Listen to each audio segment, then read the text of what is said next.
The Fundamentals of Skating, brought to you by How To Hockey and sponsored by HockeyShot.com.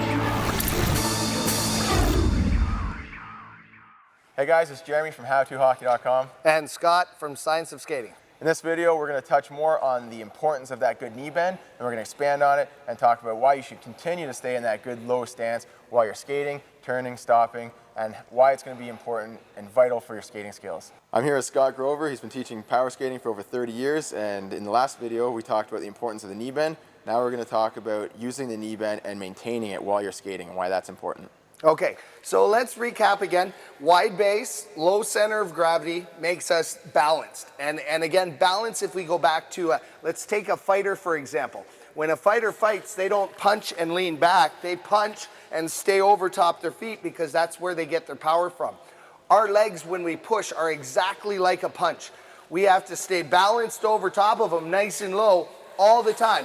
Whether we go one way or whether we go the other way, we want to maintain that balance all the way through. Now, it's not always easy, and it's really tough. The more tired you get, the more that hurts to stay in that position. So in the beginning, it's tough to get kids to stay at that level the whole time because, again, the legs start to shake, it hurts a little bit.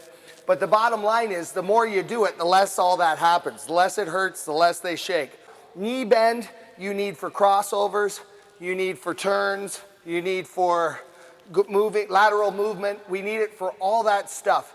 And it's the most important link to skating. One mistake that we see a lot is we tell the players to get nice and low, and they get nice and low, but the only problem is then a few steps in, they stand up again. So that's why we want to do this second video on the importance of knee bend. So if we're just talking about doing crossovers here, we tell the players get nice and low, stay low, better for the power, for speed, for balance, and for agility, right? And what happens is they'll do a few crossovers around the circle, and then they'll be up here, and they'll be up high, right? And then they're not getting any power.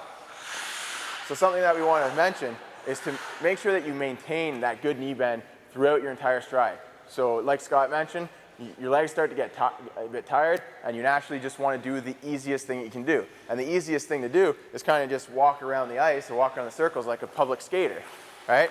But we're not public skaters. We don't want to do this really easy, lazy skating stride. We want you guys to get nice and low, keep that good knee bend, and get as much power out of each push as you can. And you do that by staying nice and low. An easy drill that you can use to remind yourself to stay low, or to even use with other hockey players if you're teaching them, is to get them to start in that hockey stance. Make sure they're all nice and low, make sure they're not bending over too much, make sure their legs aren't too straight. So get them in that hockey stance or that power stance, and blow the whistle, tell them to skate about 10 strides, and then stop. So when you blow the whistle, they can be facing down ice or do crossovers, whichever you'd like. Nice and low in that power stance. Go, 1, 2, 3, 4, stop, and return to that power stance. So what you might find is when you blow the whistle, the players go 1, 2, 3, stop, and they'll be up here, they'll be standing tall. And so then it's a good way to constantly remind the players, get low, stay low throughout that stride, and don't stand up. And by doing that drill, you can remind yourself to stay in that power stance. So you skate in that power stance, you stop in that power stance, and you start again in that power stance. And that'll help remind you to stay nice and low and not get upright like this. Those tips should really help drive home the point of staying nice and low and getting as much power from your legs as possible.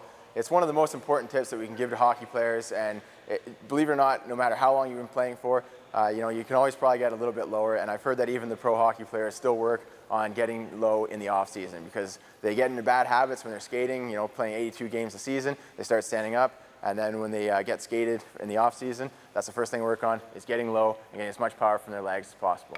So that's a tip that we have for you guys. Hopefully it'll help you guys improve your skating, and don't forget to check out the next video, and we have a whole series on improving your skating. If you want to check it out our YouTube channel, and don't forget to subscribe to our website. It's HowToHockey.com. Don't forget, these videos are brought to you by HockeyShot.com. They have the best hockey training aids out there, stuff like nets, targets, shooting pads, training tiles, slide boards, all kinds of products to help you guys improve your skills. If you want to check out their products, I have the link in the video description.